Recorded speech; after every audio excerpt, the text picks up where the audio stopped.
be more than ever people, more than ever people, more than ever people.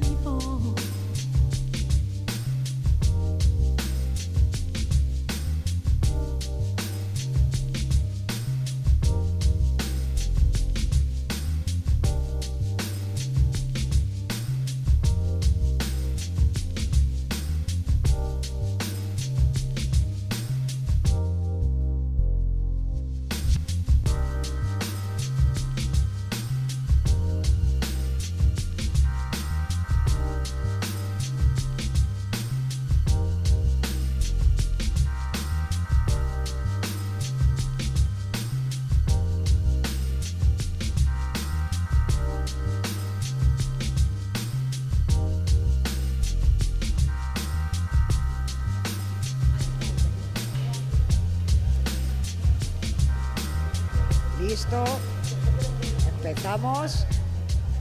Ese retrasillo bueno. Voy, ¿no? Vale, pues mientras se nos va incorporando la gente, para no acumular más retrasillo, vamos con este huequito donde hay una única presentación en este formato que hacemos a veces de Tenemos que hablar, con el colectivo Alajawat, Hermanadas al Hacer Artístico. Gracias.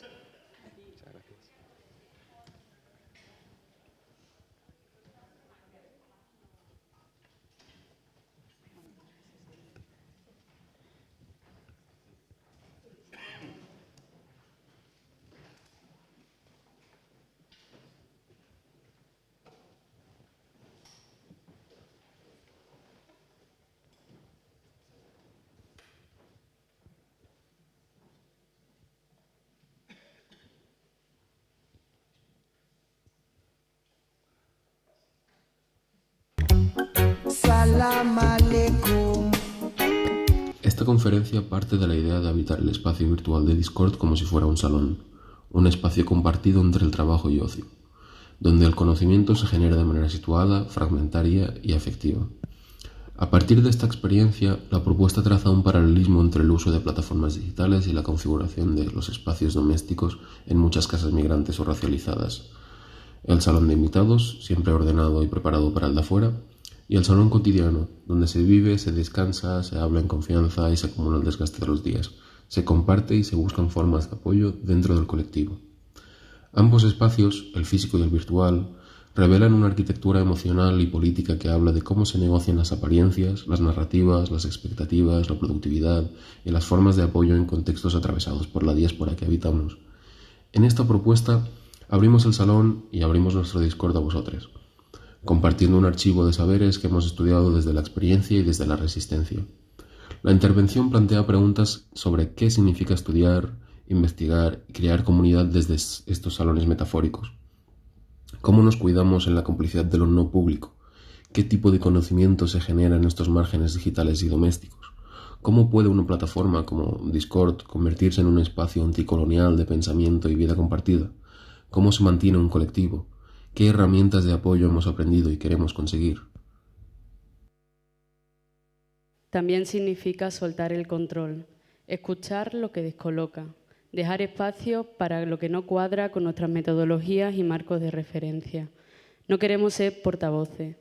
Creemos que el poder de enunciar debe disolverse entre todas, pues el subalterno es útil para estudiar, pero en el presente nombrar la otredad es una trampa. No buscamos fines, sino medios. Queremos que haya margen para lo fragmentado y relegado. Queremos crear espacios donde otras voces puedan hablar desde donde son, sin tener que disfrazarse de teoría, de arte elitista, de pedagogía correcta, de torres de marfil. Defenderemos el placer de hacer, de jugar, de no producir si los encuentros ya lo dicen todo. Nos resistimos a una lógica que exige resultados e impacto. Nosotras encontramos en el disfrute una forma de resistencia, un modo de supervivencia, un pulso vital, en un mundo que nos quiere útiles, serenas y disciplinadas. No creemos en la separación entre teoría y práctica, pues pensamos con las manos y el cuerpo. No nos interesa demostrar que sabemos, nos importa compartir lo que vivimos, aunque reconocemos que en ocasiones es difícil. La práctica es una forma de pensar. A veces una tarde de archivo colectivo, una conversación en una cocina dicen más que un congreso. Abogamos por no enseñar, sino acompañar. Diluir las jerarquías del conocimiento. No queremos establecer una jerarquía entre quien cuenta y quien escucha, entendiendo a la audiencia como sujetos pasivos que simplemente reciben información. Al contrario, abogamos por una relación dinámica y fluida donde el conocimiento se comparta de manera horizontal, fomentando un diálogo abierto y colaborativo.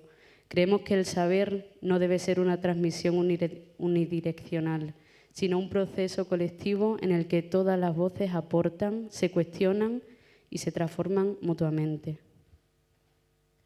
Lo que sentimos, lo que nos hiere, lo que nos duele, nos sostiene y atraviesa lo que hacemos. Nuestra idea no aparece del vacío ni de un genio ilustrado, nace de cuerpos que cuidan, que migran, que se cansan, que dudan, con limitaciones y cargas.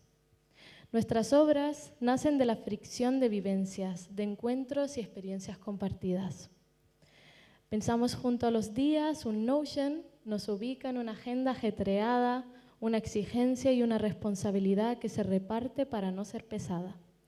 Nuestras realidades son virtuales, nos hemos visto más tiempo detrás de una pantalla que en carne, en una videollamada, en una nota de voz, en un mensaje de texto, en la interrupción de una llamada.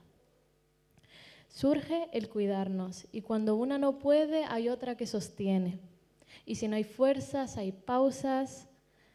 No trabajamos desde la urgencia de rendir, sino desde la urgencia de estar presentes, aunque sea desde lejos, estar disponibles, pero sin exigir. Nuestra fuerza está en ese vínculo invisible que se fortalece en cada gesto de atención, en cada ¿cómo estás?, que no es una fórmula vacía, en cada espacio que abrimos para que lo frágil también tenga lugar. Levantamos la mano para no pisarnos y si nos pisamos no nos ensuciamos. Un clic para tomar la palabra y luego devolverla. Diálogos en un horizonte común, un rebotar de ideas hasta darles forma. Se entremezclan la faceta del trabajo y la vida. Construir desde el cuidado terapias de no estar sola.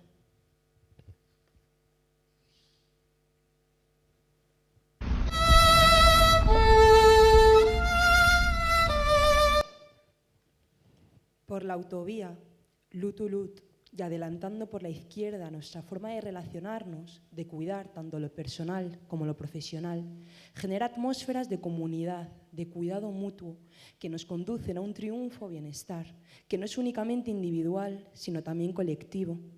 Estamos aquí para caminar juntas, para escuchar, para sostener silencios, para abrir espacios donde no haya que explicarse todo el rato.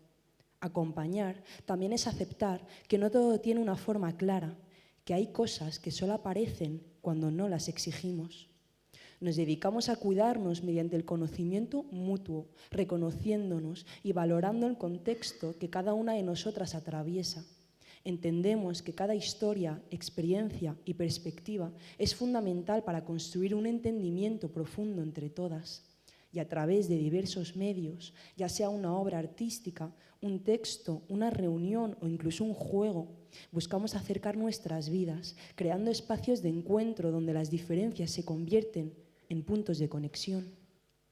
Creemos en un hacer que no exige espectacularidad ni legitimación externa para ser válido. Nos mueve el deseo de que nuestras familias, nuestras comunidades, nuestras hermanas de sangre o de vida se vean reflejadas en lo que hacemos, en lo que compartimos. No trabajamos para encajar en un sistema que insiste en integrarnos bajo una faceta, bajo una alteridad, una minoría, un signo de unión, cuando lo que realmente buscamos es inventar una forma de existir dentro y fuera de él. Esta presentación no pretende enumerar los méritos de un currículum ni resaltar los logros individuales o colectivos, pasados o proyecciones futuras. Más bien se centra en la posibilidad de construir comunidad, desde prácticas de gestión y cultura, que se hacen necesarias en contextos donde el señalamiento, el odio irracional, la ignorancia hacia el otro sigue marcándonos.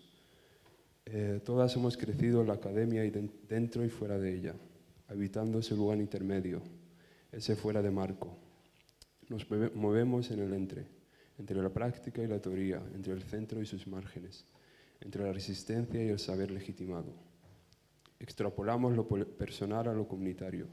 Somos sujetos y objetos que han estado en constante movimiento, que encuentran lugar en las experiencias compartidas, que buscan un espacio, una comunidad que habitar para poder compartir. Un conocimiento encarnado, situado, que no se impone, sino que se ofrece. Nuestra apuesta no va por demostrar nada, sino de sostener algo, un hacer colectivo que no se deja arrastrar por la urgencia de producir, sino que escucha, acompaña y propone otras formas de estar.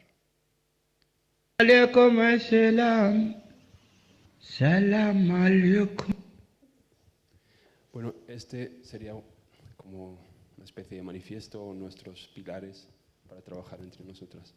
Y bueno, tenemos un poco más de un año en el que nos conocimos, que fue en esta misma ciudad, en Madrid, y por casualidades de la vida, que yo no voy a profundizar en ellas, pero la necesidad de encontrar comunidad o personas afines dentro de la academia y dentro del mundo del arte nos llevó a querer permanecer juntas. Y como las dificultades de poder vivir o estar en la misma ciudad no estaban, pues casi toda nuestra existencia se ha gestado en lo virtual. Y de ahí la plataforma de Discord, los memes, porque nos hemos visto más virtualmente que físicamente. Y las veces que nos hemos visto las podemos contar con una mano también.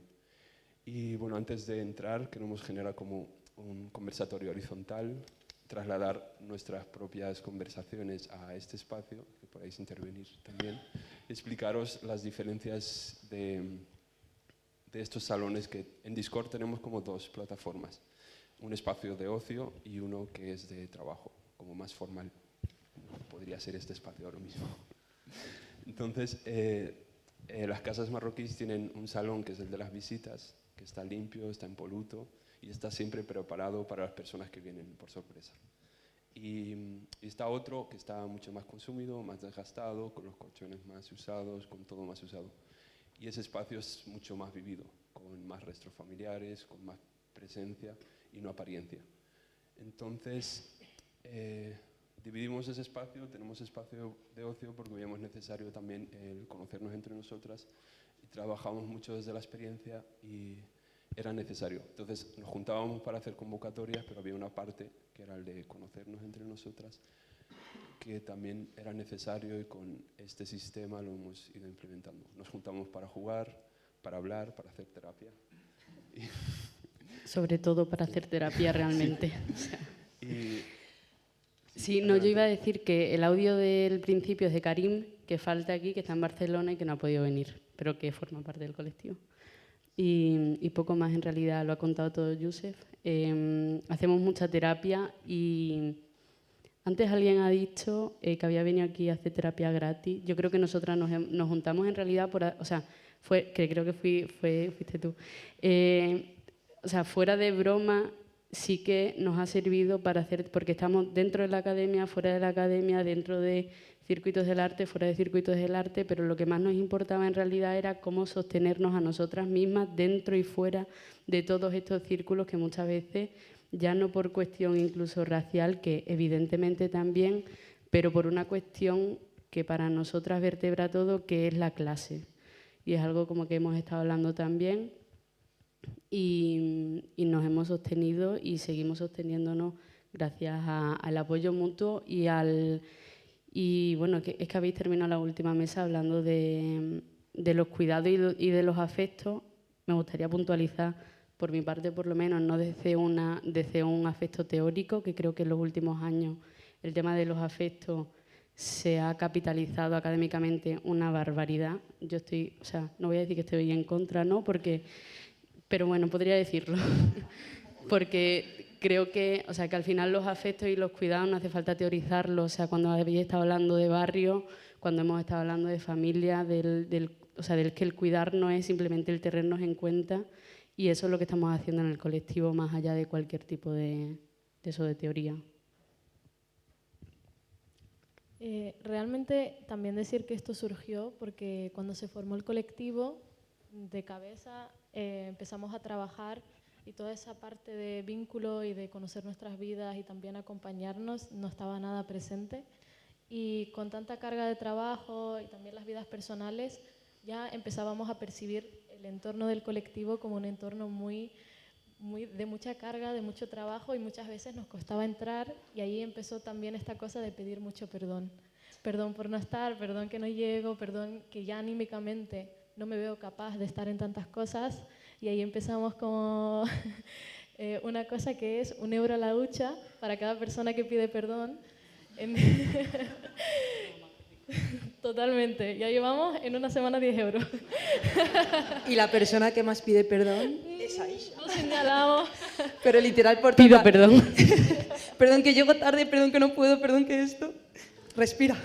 Pero en esta cosa como de empezar como a quitar esta carga negativa de entender que somos humanas y que no llegamos a todo. O sea, todo este entorno artístico, la academia y todo lo demás, siempre tienes que estar a tope, todas las horas de mañana, de noche.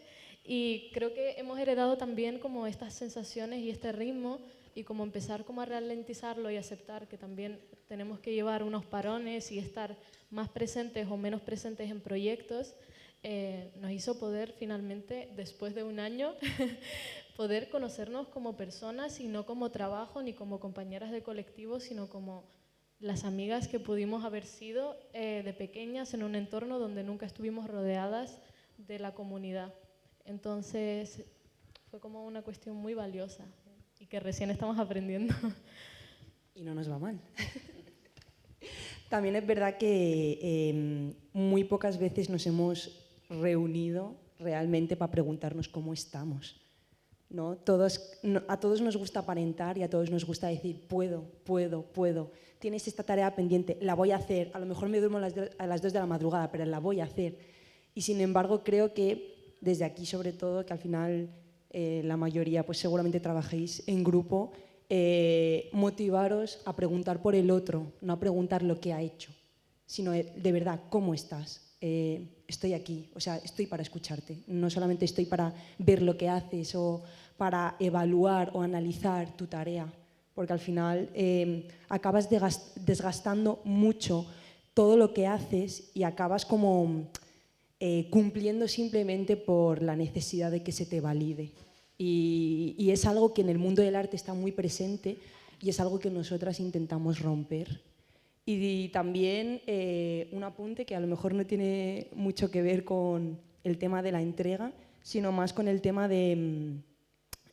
nosotras tenemos muy metido en la cabeza el hecho de que lo que es mío es nuestro, ¿no? Y lo que es del individuo es de la comunidad. Entonces no hacemos nada como... O sea, todo lo que nos llega no lo consideramos como propio. Entonces, si yo me entero de X cosa y yo considero que a lo mejor a Youssef le puede venir bien, lo pongo directamente en plan, oye Youssef, te invita a tal, o él me invita a mí, o un constante tenernos en cuenta y un constante construir también en el ámbito profesional desde la comunidad. Y no solo nos limitamos a nosotras, sino es algo que también estamos haciendo con otras personas artistas de otros entornos, que es constantemente, esta convocatoria me recuerda a ti, te la comparto. No entendemos la competencia, o sea, creemos que hay que romper con la competencia y con la idea de competitividad dentro del mundo del arte, y es algo que queremos dejarlo claro en el Reina Sofía también, porque al final todos queremos llegar a algo, pero no tiene ningún tipo de sentido llegar a algo si llegas solo, y la vida es más amena cuando todo es en comunidad al final. Y también algo que hacemos bastante cuando tenemos este tipo de encuentros es el hecho de que no nos gusta simplemente hablar, ser escuchadas y que el resto se quede allí mirando, sino que nos gusta generar un conversatorio. Así que realmente queremos que esto continúe siendo un conversatorio. Así que, por favor, hablad. por favor. Sí, comenzaba con una pregunta. Sí, o sea, no va a haber sección de preguntas, la sección de preguntas es esta. O sea, eso queríamos decir. Y solo añadir una cosa a lo que ha dicho ella, y es, o sea, la idea del artista ilustrado. Bueno, aquí en muchas ediciones se ha hablado, o sea, la idea del artista individual, que lucha solo contra el sistema. Pues justo lo contrario a eso queremos. Más nuestros trabajos viven de encontrar experiencias compartidas. No buscamos ser signos de nada, ni abanderarnos de luchas o que seamos los representantes de algún modo, sino que existimos, buscamos cambiar las cosas, pero también cuidamos nuestro entorno y nuestra propia comunidad también. Y buscamos acercar también a las localidades donde la cultura no es tan accesible, porque todo está como centralizado en Madrid o Barcelona, entonces que la cultura también esté presente en comunidades donde los migrantes solo tienden a trabajar y no están como bien recibidos en los espacios culturales. Y eso, o sea, la idea de como un artista que lucha contra las convocatorias, que va como en una línea justo que te tiende el mundo del arte a llevarte por ahí, y creo que la manera como más sana de llegar a tener una vida como equilibrada y con gente con las que estar es esto. Así que hablar.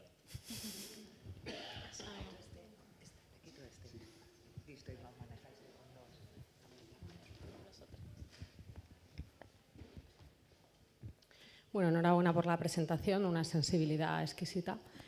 Creo que habéis tocado como tantísimos temas de las condiciones materiales del trabajo cultural y del sistema arte, así de manera además distribuida, parcial, ultrafeminista, decolonial. O sea, enhorabuena, preciosa la intervención. Me ha encantado también la puesta en escena, la apelación así al textil, o sea, preciosa. Una performatividad muy sutil y desbordante. Y me interesa preguntaros por, bueno, interesante también ese resumen del hacer comunidad y la cooperación versus la competitividad, que además ha sido un poco la solución inmediata que se ha dado a la mala praxis en la gestión artística y cultural, ¿no? Como esa apelación a la transparencia y a la competitividad, que efectivamente te condena a un capacitismo en cuanto a capital cultural, lingüístico, y bueno, esa puesta en valor del hacer comunidad cooperativo, el apoyo mutuo y tal, creo que es muy acertado. Y me interesa las prácticas y cómo entendéis ese salón, que no he terminado de entender hasta qué punto es digital, material, como espacio de encuentro entre vosotros, con otros. Si pudierais dimensionar para que pueda visualizar el salón, os lo agradezco.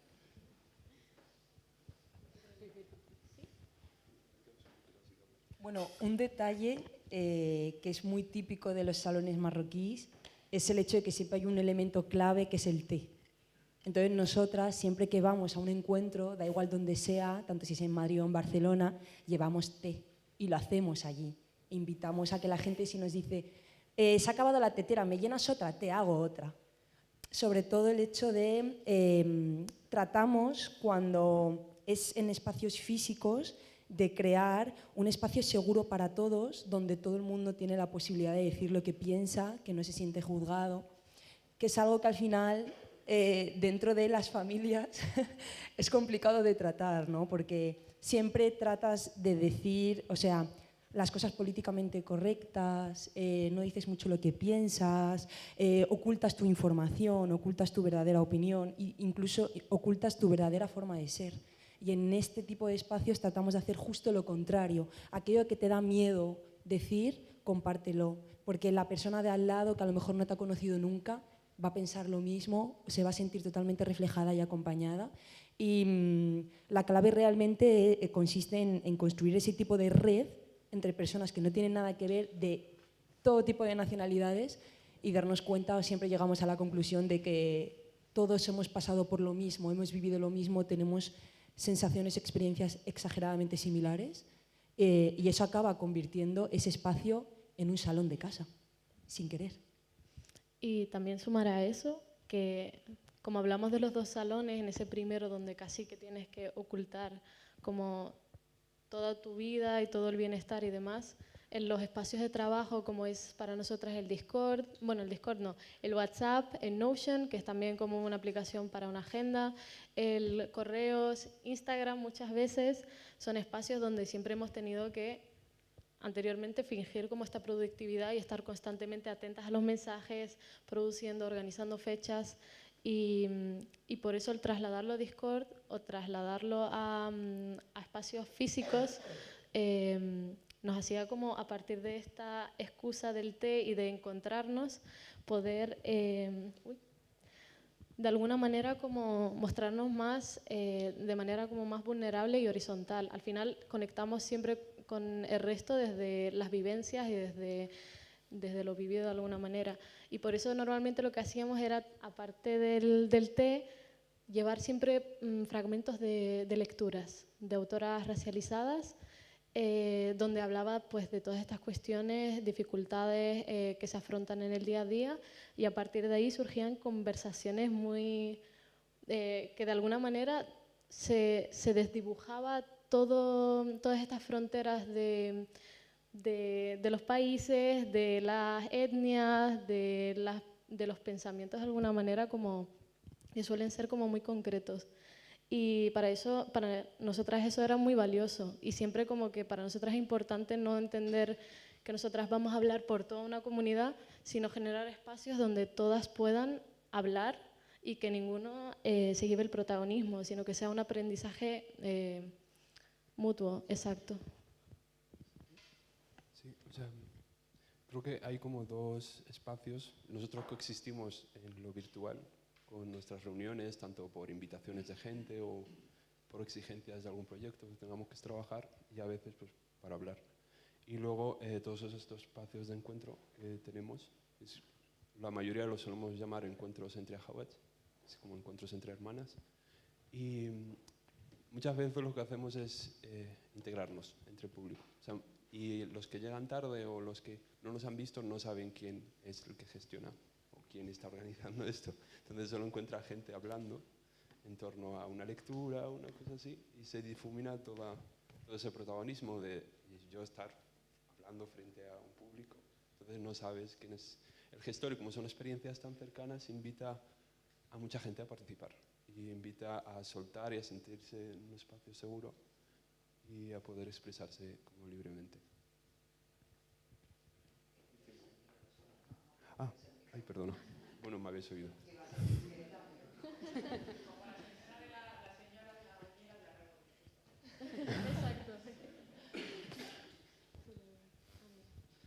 Hola, bueno, yo también. Me ha llegado mucho la manera como habéis hecho llegar, ¿no? vuestro modo de pensar, de trabajar, ¿no? También hay una dimensión emotiva, ¿no? En cómo lo habéis presentado y en cómo lo habéis dicho, ¿no? Junto con lo que habéis dicho, porque a veces se dicen cosas y las formas no acompañan y hay esa distinción, ¿no? Entre forma y contenido que muchas veces es sorprendente, ¿no? Y escuchándoos me hacía pensar, o lo estaba conectando con la enorme necesidad de romper también con la lógica, diríamos, entre una distinción entre activismo y academia. Y cómo no solo el mundo activista puede necesitar aspectos que vengan de la academia, sino sobre todo cómo es necesario activar un activismo académico, es decir, un activismo dentro de la academia, porque a día de hoy está en unas condiciones, diríamos, totalmente colonizadas, ¿no? Por una mirada racista, sexista, patriarcal, capitalista, ¿no? Bajo, ¿no? Un paraguas de lo que sería el brillo de los índices, de los indicadores, ¿no? De todas estas objetivaciones muy individualistas que son muy contradictorias, ¿no? Porque la inmensa mayoría de proyectos, incluso los que están más bajo la lógica neoliberal, dicen investigaciones en equipo.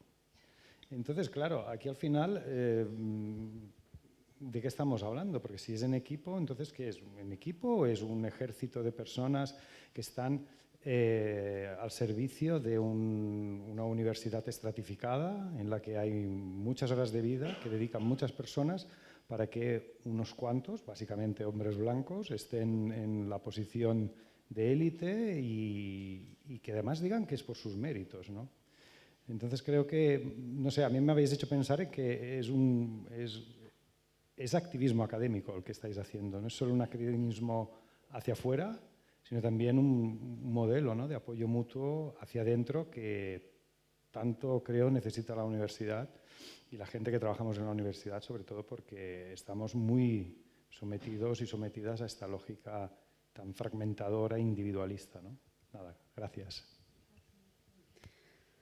Iba a contestar solo para agradecerte, porque además creo que muchas veces, dentro de la universidad y dentro de la academia nos sentimos muy, muy incómodas realmente, porque es como muy tenso, ¿no? En plan, intentamos tensionar las cosas desde dentro, pero es verdad que tú al final estás ofreciendo tu trabajo a una academia que también como que tiene un poco las bases de todo lo occidental, capitalista y tal.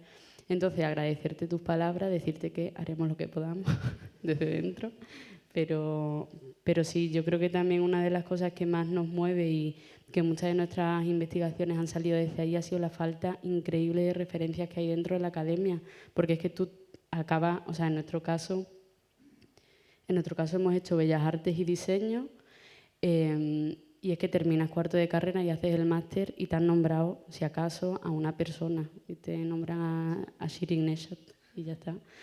Y si acaso te dicen un libro, el de Edward Said. Que claro, es que tenemos la misma referencia a todo porque solo nos han dicho dos.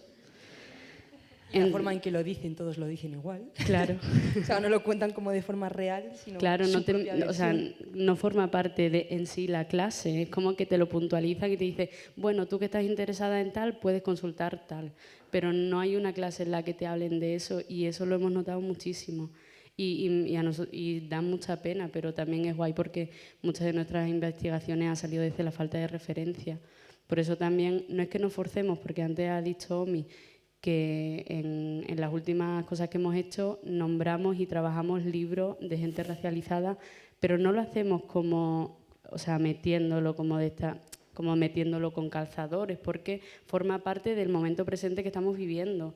Y podemos nombrar a Derrida, que está en todos lados, pero es que también podemos nombrar a Huria Butelja, que está diciendo lo mismo, o desde otro sitio, pero que a personas que forman parte de nuestro entorno. Claro. A lo mejor te hablamos de Sofía Crespo, que es una chica que tiene menos de 30 años y que te la vas a encontrar en una exposición tranquilamente, sí, hasta una persona que a lo mejor murió hace 200 años. Sí, citarnos unas a otras es súper importante. Y ahora viene la vida y sus contrastes, que es cómo mantener esta buena onda y este buen ambiente con los derechos laborales de la gente que tiene que acabar para ir a comer y que nos queda una sesión. Oye, agradeceros un montón y casi así como invitación a ordinarias del mundo, yo me llevaría eso como camiseta. Lo llevaría a clase todos los días para preguntármelo a mí misma. ¿Qué estaríamos dispuestas a perder para que otras formas de conocimiento aparezcan? Y me parece que sería buenísimo tema para el siguiente ordinaria. Mil gracias y os toca correr a los últimos.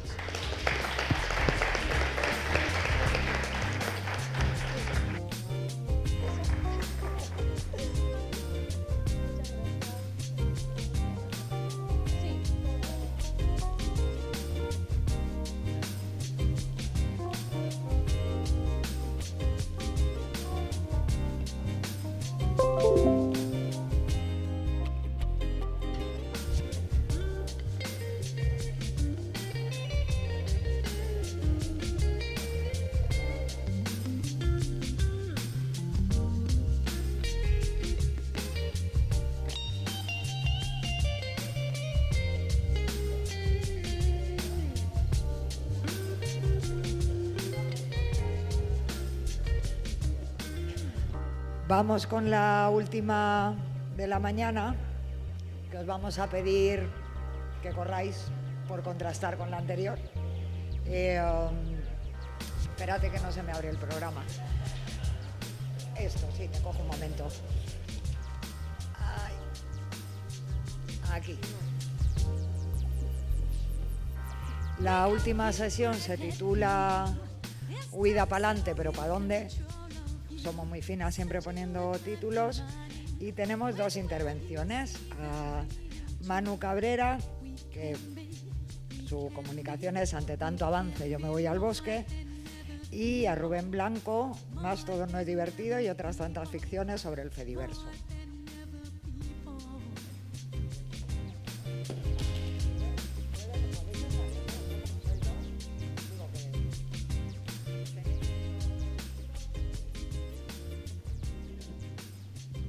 Sí, dale que vamos. Tira que vamos.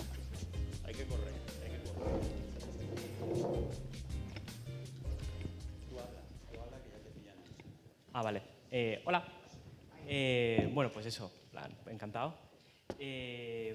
Bueno, yo os vengo a presentar un poco esta idea y luego pues lo discutimos con el tiempo que tengamos y si no, pues ya con unas cervezas más adelante. Esta idea de ante tanto avance yo me voy al bosque. Vale, ¿de dónde viene esto? Bueno, yo actualmente estoy haciendo una tesis doctoral sobre cultura campista y, bueno, relacionarlo con la sociología y forma de socialización a la cultura campista, que para entendernos con la cultura campista sería, pues actividades que se hacen en la naturaleza y muy relacionadas con el tiempo libre. Y, bueno, de esto que vas leyendo cosas, pues me he como topado con esta idea que, bueno, que no quería desechar, pero yo os la quería presentar.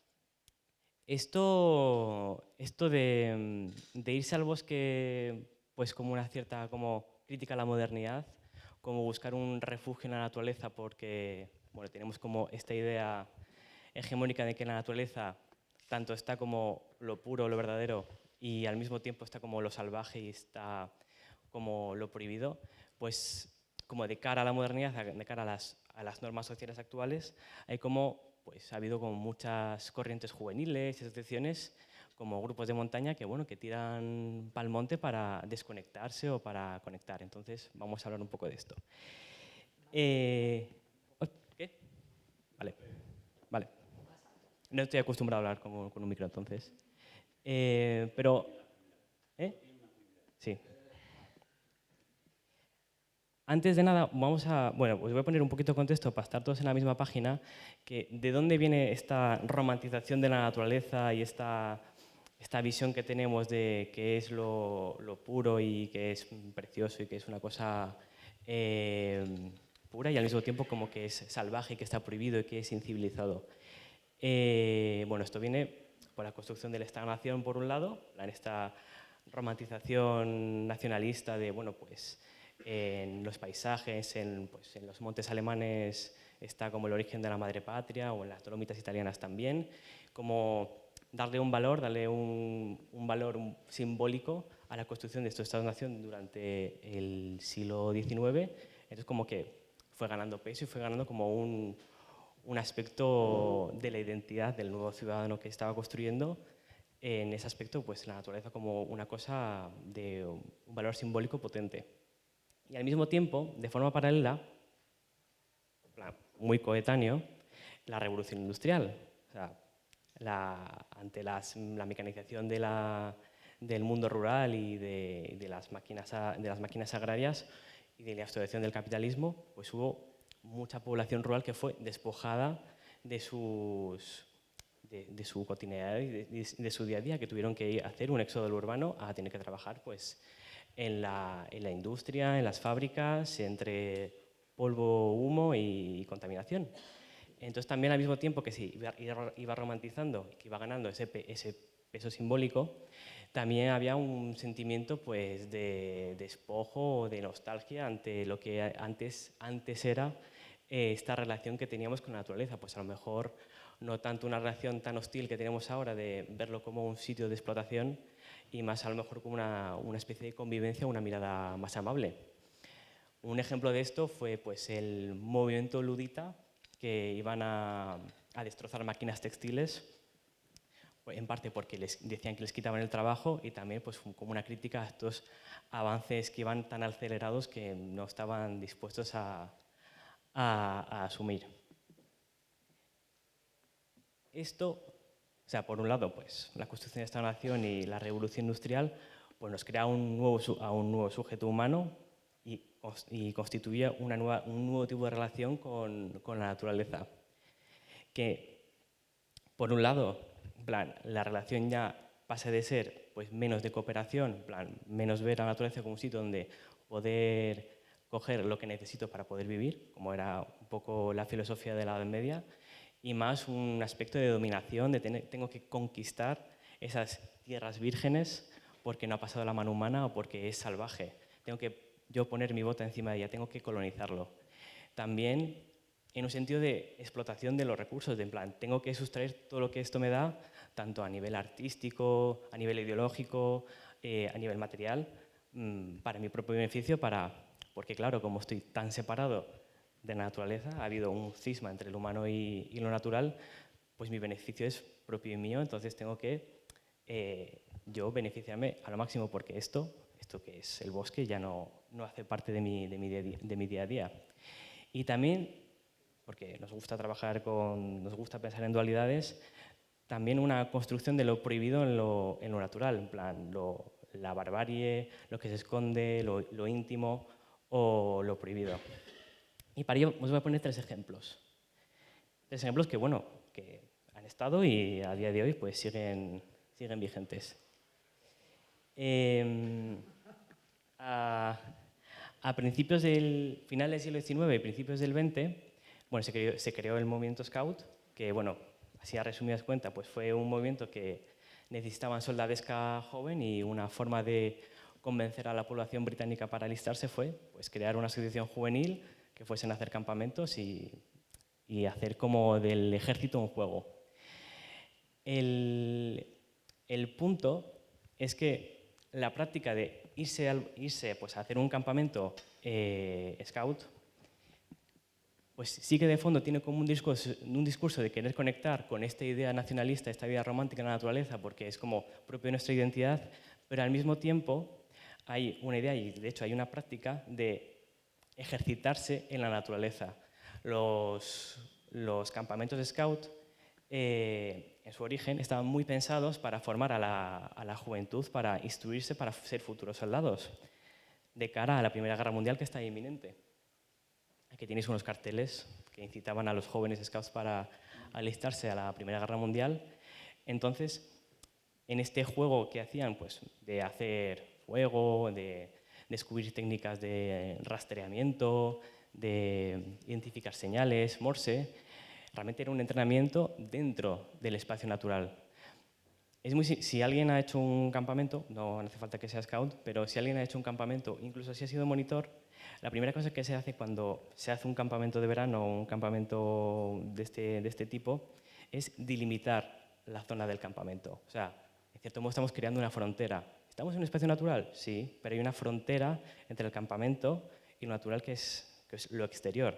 Entonces, por eso digo que hay como una especie de colonización. En plan, no voy a estar en el bosque, no, vengo a ponerme en el bosque, a trabajar dentro de él para mis intereses completamente pues, humanos y modernos, pues, en este sentido, pues, en el campo bélico.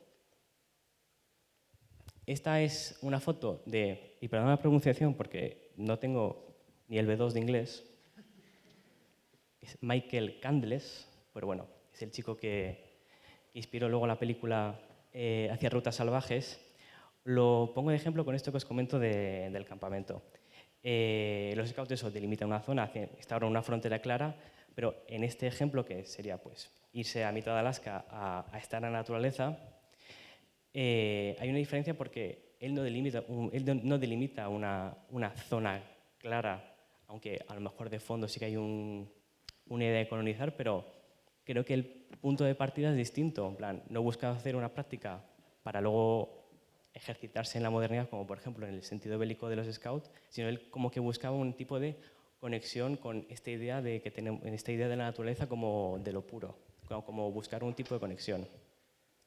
Con esto, me llevó como a la idea como de jugar con esta idea, como jugar con buscar lo puro o buscar esta conexión con la naturaleza. Esta asociación de Kindred of the Kibokif no significa nada, lo he buscado mucho, no significa nada. Esta fue una escisión del movimiento Scout justo después de la Primera Guerra Mundial. Pues hubo toda una generación de jóvenes que, pues evidentemente, estuvieron muy desilusionados con haberse metido en la Primera Guerra Mundial y decidieron quitarle todo el aspecto militarista y fundar su propio movimiento. Lo que ellos buscaban era todo este aspecto de conexión con la naturaleza, como borrar esa frontera. Y el ejercicio de ese borrado de la frontera que hacían con sus campamentos siempre lo intentaban a través del arte. De hecho, era una cosa muy atractiva que tenían ellos, que es lo que llamaba más la atención a todos los jóvenes británicos de aquellas décadas, que ellos siempre jugaban con elementos naturales, se hacían sus propias vestimentas, hacían tótemes a mano y también hacían obras de teatro en la propia naturaleza, como una especie de querer jugar un poco con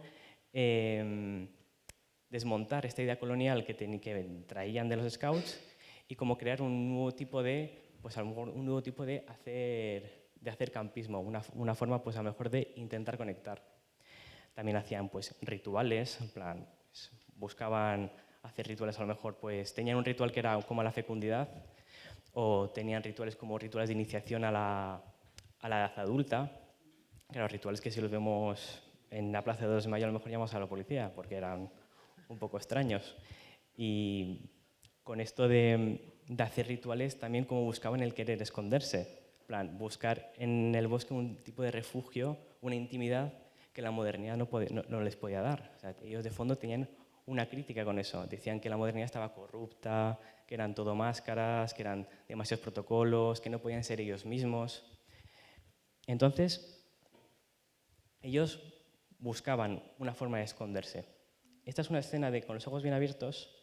Iba a poner una foto de una secta, pero pensé, creo que es demasiado morboso poner una foto de una secta cualquiera X, y yo creo que en el imaginario colectivo lo tenemos bastante claro. Con esto de querer esconderse, como buscar la intimidad en el bosque, como ellos buscaban como un borrado de esa frontera que hacían los Scouts con sus campamentos, pero al mismo tiempo también buscaban una frontera con su modernidad, con su día a día, con su ciudadanía, tanto en el sentido bueno como en el sentido malo. En el modo de buscar la intimidad para buscar a lo mejor unas conexiones pues, más reales, o también buscar esconderse para a lo mejor cometer actos delictivos, hacer lo que está prohibido en donde no hay mano humana que lo pueda castigar. Aquí en Madrid hubo una secta que cometía atrocidades a muchos jóvenes en la Sierra Norte de Madrid, aprovechando esta coyuntura de que, bueno, es un bosque, realmente estoy lejos del ojo humano, estoy lejos de que realmente me juzguen. Pues buscar esos recovecos, esos escondites donde poder cometer delitos y al mismo tiempo poder intimar muchas relaciones amorosas han salido de campamentos por a lo mejor esta misma lógica de no estoy ante el ojo del otro moderno, estoy ante el ojo del otro que es igual que yo, que no es moderno, a lo mejor no estamos trabajando, socializando en estas reglas. Y no sé cómo voy de tiempo, pero le he puesto el turbo. 3-4. 3-4. Bien, ¿no? Súper. Bien. Entonces ahora planteo la idea final y ya está, ahí, más tranquilamente. Con esto como que es preguntar para luego y luego lo discutimos todas y todos. En esta crítica de fondo que hay, o sea, esta crítica de fondo que tienen estas organizaciones de crítica a la modernidad, de hay tantas normas, hay tanto marco, el marco es tan estrecho, hay tantas normas sociales y me tengo que ir a la naturaleza para desconectar o estar con mis iguales de una forma más orgánica o más pura. ¿Es una forma de querer conectar y quitarse las máscaras o es una forma de exagerar las máscaras o poner unas máscaras más exuberantes o más viscerales? O a lo mejor es que a lo mejor están trabajando en el patio trasero de nuestras sombras.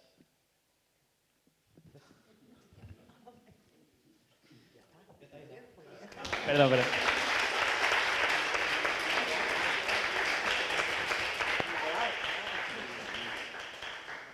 Te había dado tiempo a bailar o algo con esta. Me hiciste rápido y después rápido. Muy agradable, muy agradable. It's time so in control of you. Such a time for money. When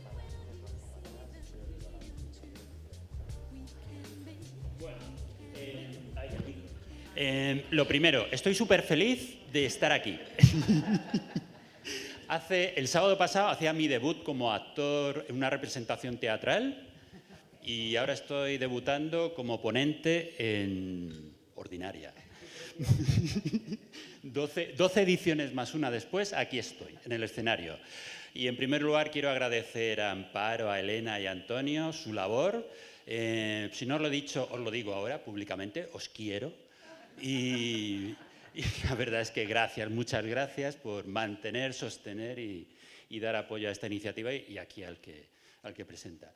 También quiero agradecer al equipo del Reina. La verdad es que yo mirando con el icono del Reina, del Ministerio y Ordinaria, la verdad es que queda muy tremendo, queda muy tremendo. Yo creo que es que nunca se nos había podido ocurrir que pudiéramos aparecer ahí, pero bueno, aquí estamos. Y luego también técnicos, a todo el equipo de apoyo y por supuesto al público. También agradeceros a la gente que conozco y bueno, también a los que me estén viendo, que seguro que hay... Yo ya me he encargado de repartir el enlace por ahí para que me vean. Bueno, al tema, que si no me enrollo y voy a ir a mucha velocidad. Vale, mientras hablaba he puesto esta cosa. ¿Por qué presento esto? La verdad es que después de montones de vueltas, idas y venidas, al final he encontrado yo creo que el momento oportuno, lo de la atmósfera, buscar atmósferas. Yo hace como 3 años encontré una atmósfera bastante interesante en eso que se denominan redes virtuales, redes sociales y demás. La verdad es que, bueno, supongo que el que más o el que menos tiene aquí la cosa esta de las redes y tal. Entonces yo voy a contar esto de Mastodon, no sé si le sonará a alguien, y lo del Fediverso. Vale, pues vamos allá. Empiezo. ¿Fedi-qué? Pues eso. Vale, empiezo. ¿De dónde venimos? Hay un par de textos que me interesa muchísimo, porque además es gente que está en Mastodon, que tratan de explicar de dónde venimos, dónde estamos y cuáles son las posibilidades en cuanto a lo que es todo lo que tiene que ver con redes. Uno de ellos es el de Marta Franco, Las redes son nuestras, publicados el año pasado, y el otro es el de La viralidad del mal, del Proyecto 1, una que también se publicó el año pasado. Bueno, ahí os cuento lo que es los índices, lo que son sus perfiles en Mastodon y tal. Un par de ideas las que tenéis ahí, ¿no? La idea de volver a replantearnos qué demonios es esto de Internet y sobre todo la posibilidad de recuperarlo de otra manera. La otra manera, pues aquí está. Este es uno de los perfiles que más me fascinan dentro de lo que es la red Mastodon, el de Johan Westenberg. Y esto es un tuit de hace muy poquito, ¿no? Lo de la nostalgia, melancolía que hablabais antes. Aquí no es cuestión de recordar cómo era el Internet antiguo. Aquí la cuestión es que era como era, pero sobre todo era la sensación de que era nuestro. Y ahora se ha perdido. Y a continuación pongo para mí uno de los mitos de ese Internet, que es Aaron Swartz. Por circunstancias de la vida terminó suicidándose. Este es el documental de su vida, El chico de Internet. Si tenéis oportunidad de verlo, verlo. Es una de las cosas más conmovedoras que yo he visto en documental, y además un chaval, bueno, en fin, tiro. Las redes. Estas son las redes que supongo el que más o el que menos, la que más o la que menos maneja. Estas son en España, es estadísticas del 24 y es por intensidad de uso. Como veis, el puñetero WhatsApp está ahí a tope. Prácticamente el 93% de la población que utiliza este tipo de redes lo usa y luego vais viendo, ¿no? El resto de redes. La de BeReal está ahí, es esa negra, está en segundo lugar, es una cosa muy peculiar, es un tema estadístico el por qué está ahí. Pero a continuación tenéis Instagram, TikTok, Facebook, Sheeter, etcétera, etcétera, etcétera. Vale. Primer aviso. Supongo que esto ya lo sabéis, pero lo vuelvo a recordar. Vale, tiro. ¿Dónde está mi red? Aquí está.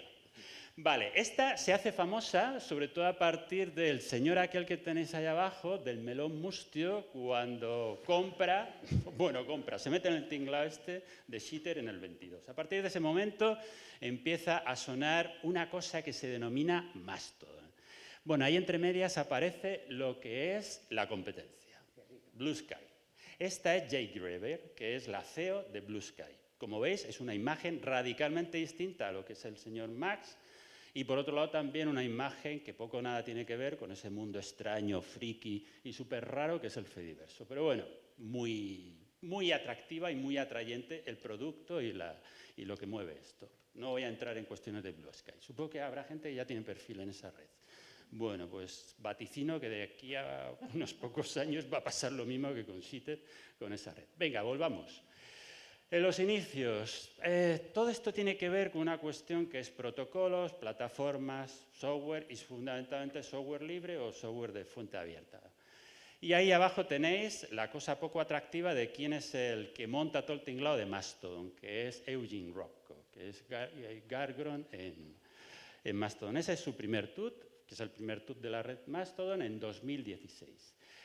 ¿Pero qué demonios es esto de Mastodon? Vale, pues ahí tenéis varias cosas. La de Mastodon es como Twitter, pero sin nazis, y así porque no lo usamos. Protocolos, plataformas, bueno. Vale, básicamente Mastodon es una red descentralizada y federada. No tiene nada que ver con lo que son redes centralizadas tipo Instagram, tipo Shitter, tipo este tipo de historias. Puedes montarte tu instancia y esas instancias lo que hacen es conectar. Dentro de esas instancias tú te abres un perfil y te conectas con lo que es gente de esa instancia o gente. Hay una parte que es un poco rollo, que es muy técnica y voy a ir muy rápido porque lo que me interesa es un poco lo otro. Este sería el rollo más la arquitectura, ¿no? La idea es que tiene orientación a comunidades de afinidades o de interés. Te puedes montar tu instancia, que de hecho las hay montones de instancias basadas en tus afinidades y luego instancias más generales que la de Mastodon.social. Pero luego también, además, hay otra cosa que es interesantísima. No hay un mecanismo diseñado por defecto de recomendación de perfiles de usuarios o de contenidos. Esto lo hace ligeramente difícil, pero luego tiene sus ventajas. Digamos que hay varias capas que tienen que ver con servidores, instancias, pero luego también con usuarios y al final todo el mundo termina ahí de alguna manera conectando o no conectando. ¿Cómo definirla? Vale, estos son diferentes definiciones. Una de las cosas más divertidas son los hashtags. Ahí tenéis los hashtags que suelen pasar. He puesto los hashtags por semana, ¿no? Cada día de la semana tiene su cosa y demás. El meme del medio es uno de los que más me parece divertido, ¿no? Vale, yo prefiero Blue Sky. Mastodon, cosas de rojes, clavículas, pues muy bien. Y luego lo de los ventiladores de techo, gatetes y cosas así. Esta es un poco la temática. Es un poco, hay una cosa aparentemente muy friki, pero que tiene su gracia. El de arriba es un tut de Mercè Molist, una de las históricas periodistas en el movimiento software libre, hacker en el Estado español y demás. Bueno, ahí seguimos. ¿Cómo describirías Mastodon en una palabra? Bueno, pues ahí tenéis diferentes gente que trata de definirlo. Esto es una cosa también bastante interesante. Hay un rollo bastante hiperreflexivo en Mastodon, que es continuamente replantearse la gente. Bueno, ¿y esto qué? ¿No me gusta? ¿No me gusta? Bueno, todas esas cosas. Esta es una entrada de un post de Ángeles Brouillon, que es una respuesta a eso de que Mastodon no es divertido, que es aburrido. A ver, ese Mastodon no es divertido o es aburrido tiene que ver con una reputada y conocida periodista que se dedica a cuestiones tecnológicas, que escribe en un medio como es El País, que a finales del año pasado hizo una pequeña entrada hablando de por qué demonios hay que seguir en Shitter, dando la batalla cultural y esas cosas, y por qué Blue Sky todavía está muy verde y Mastodon es aburrido. Entonces, aquello generó cierto revuelo dentro de lo que es esta red y hubo cosas pues, que intentaron responderla. De nuevo, lo de la izquierda me parece genial. Es una reunión de una gente que se dedica a robótica, un encuentro en Estados Unidos, que a su vez en ese mismo lugar había un encuentro de anime. Entonces al final se hacen fotos los de la robótica con los del anime y un poco lo que viene a decir el tipo de abajo es, bueno, Mastodon es algo así, ¿no? Gente ahí súper intelectual, súper científica, pues con cosas suyas de esto, ¿no?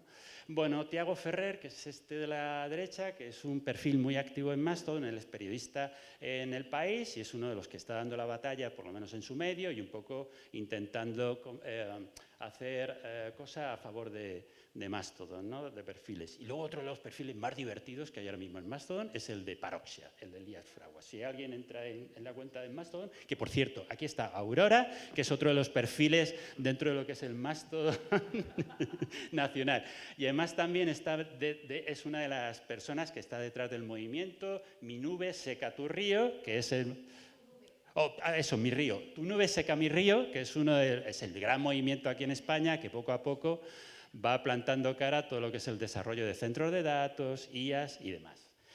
Y muchas gracias por venir.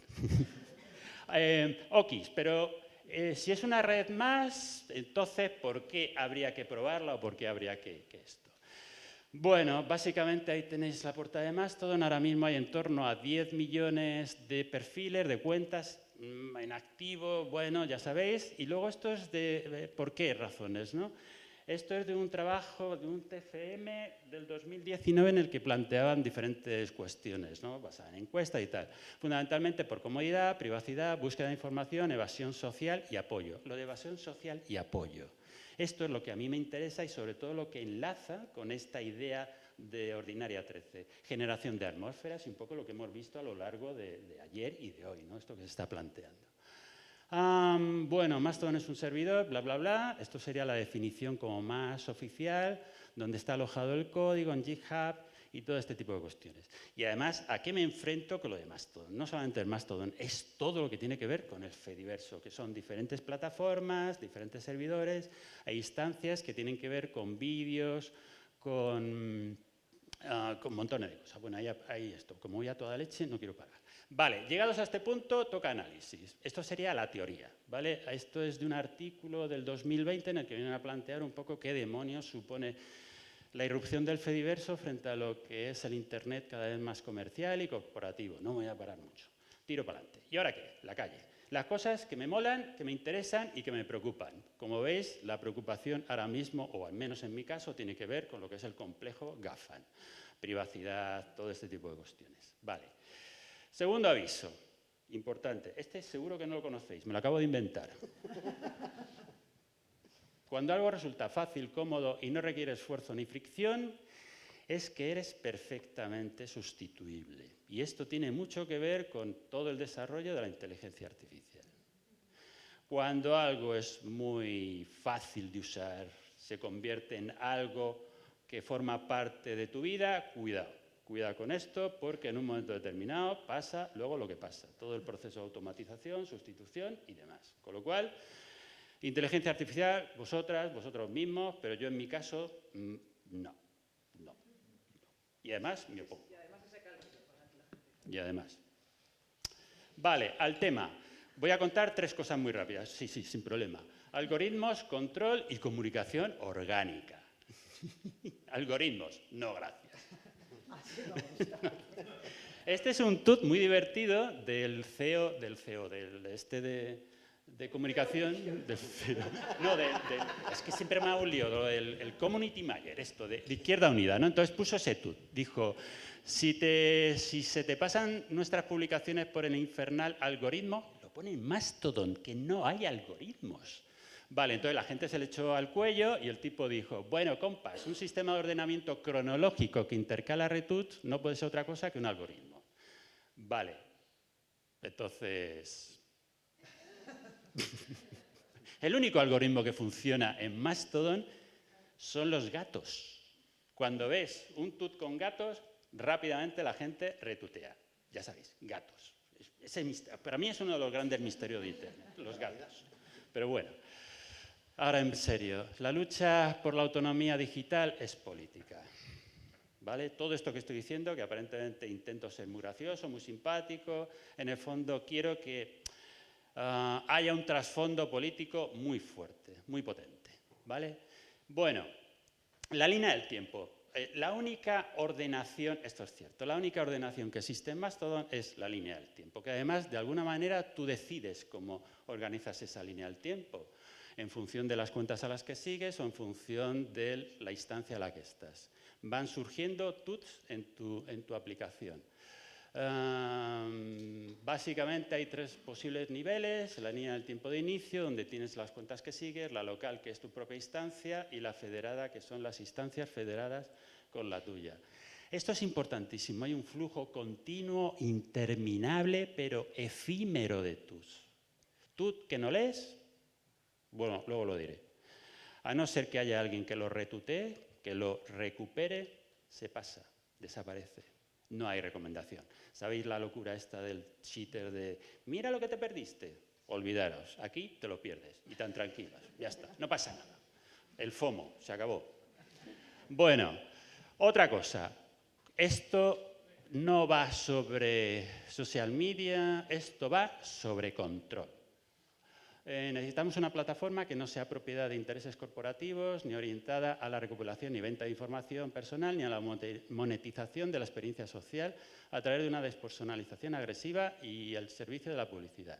Por eso necesitamos Mastodon. Vale, control. Aquí está. Esto es Mastodon.social y esas son las condiciones con las que se trabaja.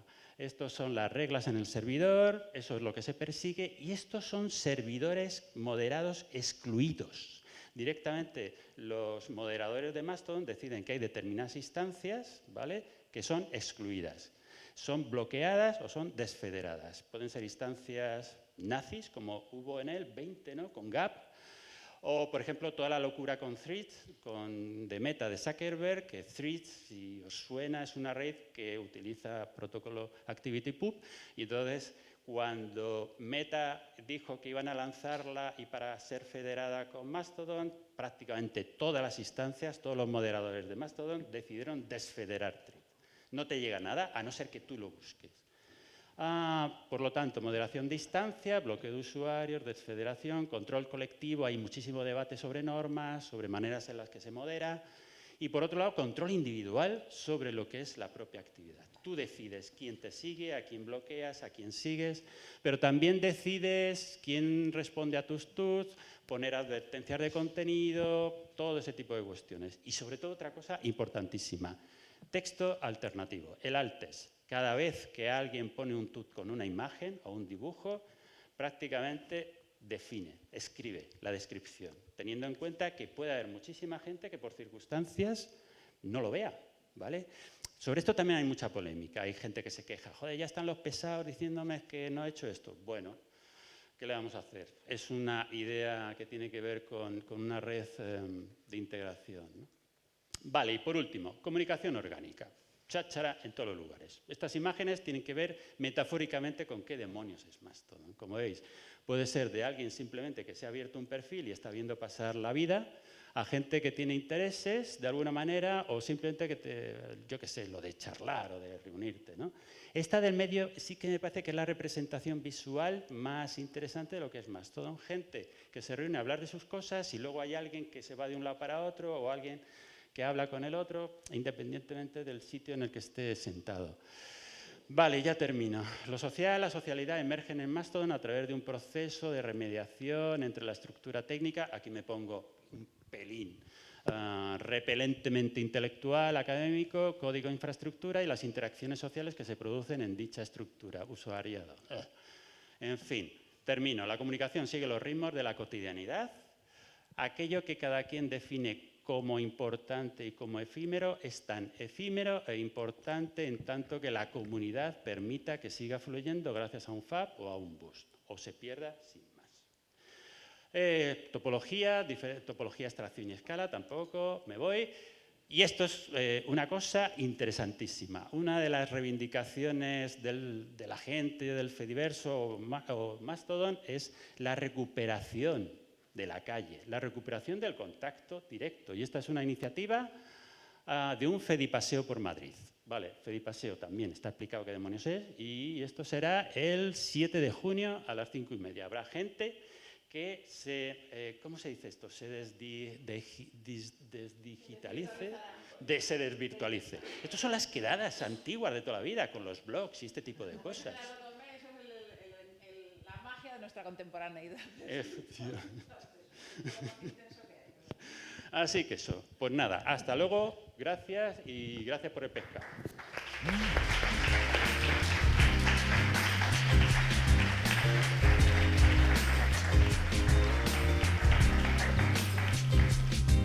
Gracias a los dos. Que tenemos 5 o 10 minutillos de preguntas, que teníamos hasta y cuarto, ¿va bien?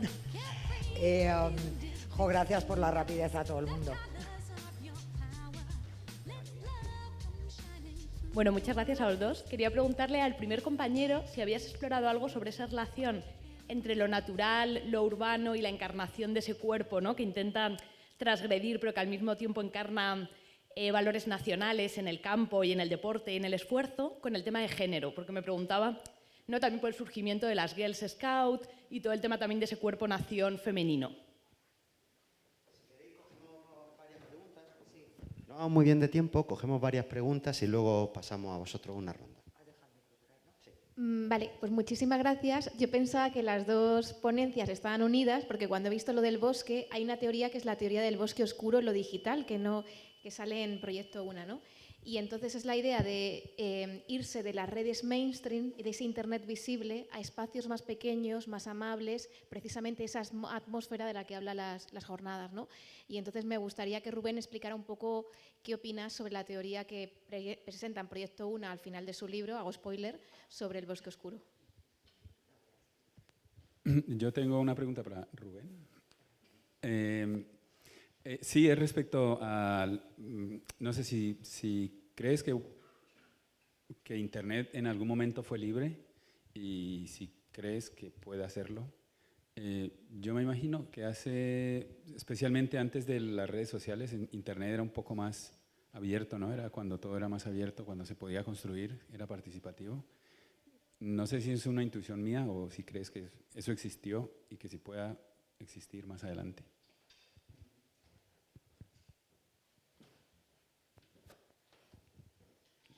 Yo creo que ya, ¿no?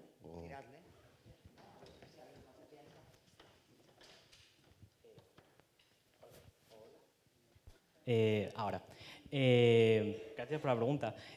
Justo, o sea, haciendo trabajo de campo, justo la semana anterior he estado con mis sujetos de estudio y justo fuimos a hacer vivac a acampar en el bosque un fin de semana y estaba pendiente de esas cosas porque se pusieron a hacer fuego y a cortar leña y tal. Bueno, pues evidentemente los chicos cogían las hachas, las palas, hacían fuego y las chicas pues se dedicaban a recoger ramas. Hay un autor concretamente que habla de la construcción de la identidad nacional y el movimiento Scout, pero sobre todo en Estados Unidos, que dice que el movimiento Scout es la institucionalización de la masculinidad. Hace de la imagen masculina nacional como una institución, o sea, la adhiere a la idea de Estado-nación. Entonces, sí, y al mismo tiempo pasa con la Girls Scout, con las chicas Scouts. En Italia, por ejemplo, cuando se creó el movimiento Scout femenino, estaban muy pegados a esta idea, pues, lo que se le llama a esto como la idea de la enfermera, a la enfermera de batalla. En plan, todo tema de cuidados, pues, militares o estar en la retaguardia, dar agua, coser banderas, coser parches para los uniformes, pues sí. Y a día de hoy persiste. Hay grupos de scouts que no hacen hogueras o no cocinan en el bosque para evitar este tipo de comportamientos que salen y hay otros que, bueno, que siguen. Empiezo por el final, lo del Internet. Un poco enlazando con lo que antes hablamos de melancolía, con esto pasa igual. Es decir, hay mucho rollo nostálgico acerca de... A ver, yo que llevo en esta historia o en contacto, si no recuerdo mal, mi primer contacto con la red, con Telnet, fue en el 88, ¿vale? Y más o menos está ahí un poco. Entonces, lo que sí que al final, y un poco enlazando con la respuesta a Aurora, yo hablaría de un Internet de proximidad. ¿Vale? Entonces, en vez de hablar de una cosa de Internet genérica, este tipo de cuestiones, al final es una cuestión de proximidad en el sentido de uso.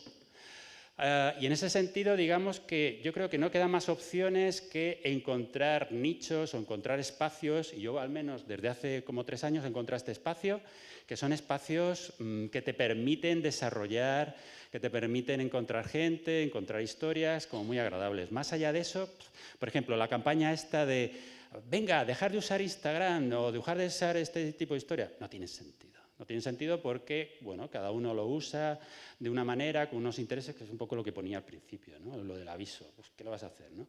Entonces, no se trata tanto de decirle a la gente lo que debe hacer, sino de que cada uno encuentre aquello con lo que pueda gestionar y pueda manejarse en el día a día, ¿no? Y lo del bosque oscuro, pues esto, ¿no? Si es que al final... Todo es una cuestión de buscar y de encontrar. Lo que sí está claro que cada vez es más complicado el acceso a lo que son espacios diferentes. A mí me parece ya y con esto ya termino, me parece una locura el que se esté cada vez más reemplazando las búsquedas. Si ya Google generaba bastantes problemas en encontrar resultados. Hoy en día ya el que se estén utilizando los chats, GPTs y demás para realizar búsquedas, eso ya, en fin. Que han hablado muy rápido, que tenemos 5 minutitos. Si queréis. Es última hora de la mañana y ya la gente... mira, ahí llega Fanta, que la acabo de ver. Una pregunta solo para que dé la respuesta, el eslogan.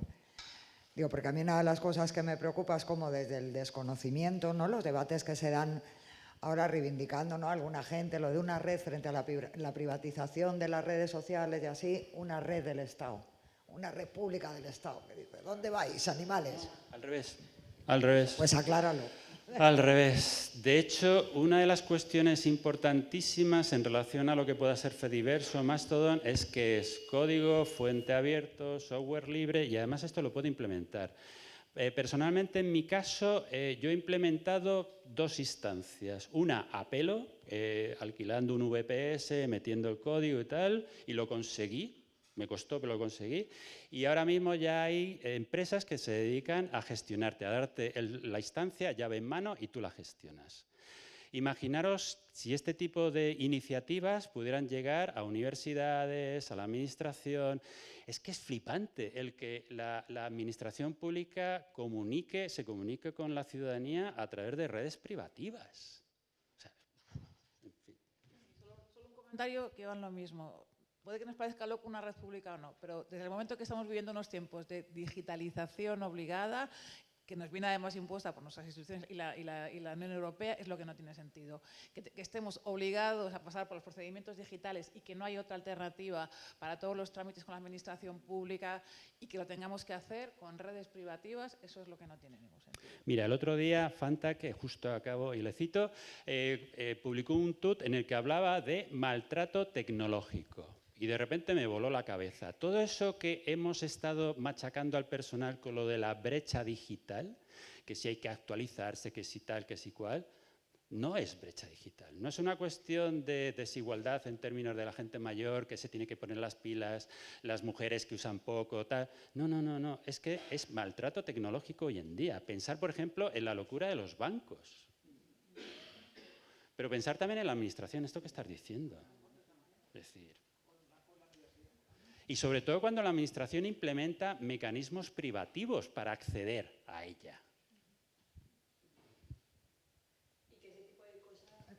No hace falta ser. Sí, por el streaming. Por el streaming. Que ese tipo de cosas deja fuera a la gran población migrante que no entiende el idioma o que no tiene forma de acceder a todo lo tecnológico, porque al menos mis padres no saben leer y escribir en español y claro, explícale tú a un señor de 60 años que para poder tener tarjeta de familia numerosa la tiene que tener en el móvil porque ya ni siquiera es tan físico. O todo ahora es digital. Y claro, está dejando fuera no solamente a la gente mayor, sino a toda la gente inmigrante, que ya de por sí cuesta aprender el idioma, trata de hacerlo de forma digital. Allí te quedas. Listo, Calisto. Pues muchas gracias a los dos por vuestras comunicaciones.